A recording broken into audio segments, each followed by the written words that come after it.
Have you ever looked at your old photos, family pictures, beach trips, normal days, and something feels different? People looked leaner, less belly fat, almost no obesity. Back in the 1970s, walk onto a beach in America, you'd see hundreds of people, sunbathing, relaxing. But one thing stands out. Almost no one was overweight. Not rare, almost none. And here's the weird part. They didn't diet. No calorie counting, no fitness apps, no clean eating. So what changed? Not just our bodies, but how our brains react to food? Now look around you, at school, at work, even in your own family. Being overweight is normal now. So common, you barely notice it. And if you're gaining weight, you've probably thought this: maybe I lack discipline. Maybe I eat too much. Maybe I'm just lazy. Most people believe that weight is about willpower, that if you're strong enough, you can control it. But what if that's not true? What if you're not the problem? What if your environment changed completely? What if everything around you quietly makes you eat more? Not because you're weak, but because your brain is being rewired. So the real question isn't, why don't you have discipline? It's this: what in modern life makes weight gain so easy, even when you don't notice? Think about your last meal. Maybe a snack, a frozen dish, something that lasts for days. You open it, take a bite, then suddenly, you want more. Not because you're hungry, but because it doesn't feel enough. You tell yourself, just one more bite. But it's never just one. If that's you, you're not alone. But here's the key. It didn't start with you. It started with the food. Back in the 1970s, food was simple. Fresh vegetables, fresh meat, cooked right away. No long ingredient lists, nothing built to last months. So something natural happened. You ate, then you stopped. No effort, no discipline. Your body just knew. Today is different.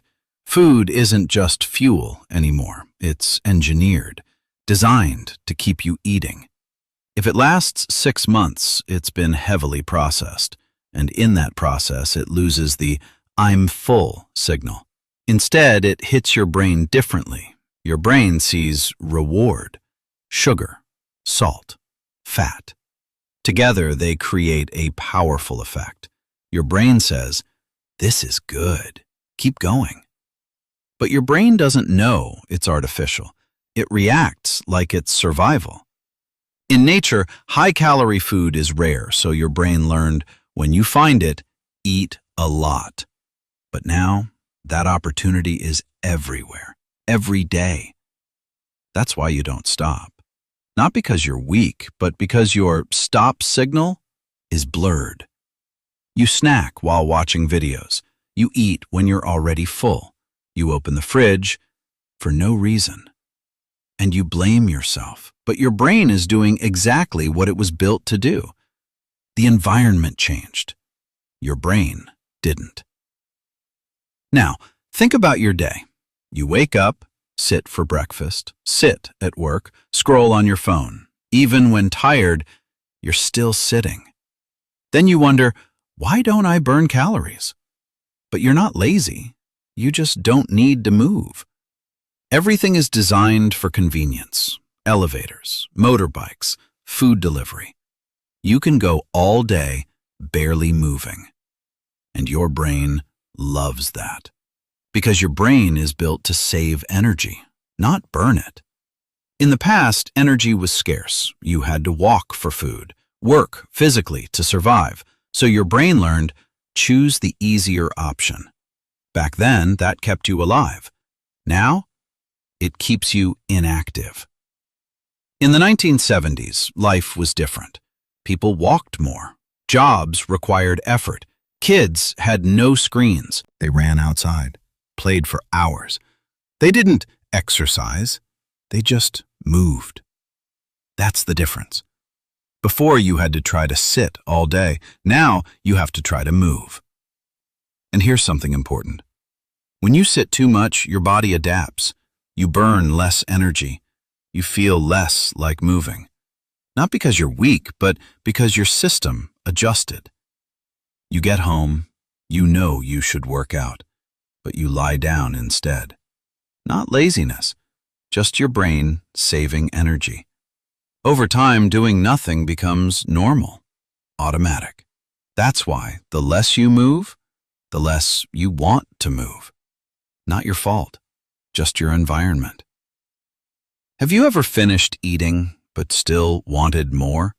Not hungry, but you keep eating, standing at the fridge, looking for something. No reason, but still searching. Most people think, I have no control. But that's not it. You lost your stop signal. In the past, it was simple. Eat enough leads to stop. No thinking, no struggle. Now that signal is weaker. Why? Because food became an experience. Too tasty, too intense, too easy to eat. Every bite stimulates your brain, and your brain learns eating feels good. Not just about hunger anymore. Now, it's about pleasure. And pleasure has no clear limit. You eat a piece of cake. It tastes amazing. Your brain says, one more will feel even better. So you eat again and again. There's no clear moment that says, stop. And people think they failed, but they didn't. The system changed. Modern food is designed to bypass your limits. Soft, easy to chew, easy to swallow. You eat fast, before your body catches up. By the time you feel full, it's too late. You already ate too much, and it becomes a loop. Eat, feel good, eat more. Not weakness, just design. You're playing a game built for you to lose. Your body isn't broken. It's doing its job. But the world around you makes stopping harder than ever. If you zoom out, everything connects. Food makes you eat more. Life makes you move less. And your brain is just doing its job. You didn't fail. You adapted. But we were taught something else. If you gain weight, it's your fault. No discipline, no control, no effort. So you blame yourself. But here's the truth. You're not weak. You're living in a world where gaining weight is easy. Everything is more convenient, more addictive, less effort. And all of that goes against your biology. People in the 1970s weren't better, not stronger, not more disciplined. They just lived in a different world. A world where you ate less without trying, you moved more without thinking, and you stopped naturally. Once you see this, you see yourself differently, not as a problem, but as a human trying to adapt. In the past, you had to try to gain weight, eat more, move less. That wasn't easy. Now, you have to try not to gain weight, control every meal, force movement, fight constant temptation, and if you stop trying, you slide back. So maybe the real question isn't, do you have discipline? It's this. What kind of environment are you living in? One that helps you or one that works against you? And when you understand that, you stop blaming yourself. You start understanding yourself. If you like content like this, hit subscribe and start seeing yourself clearly.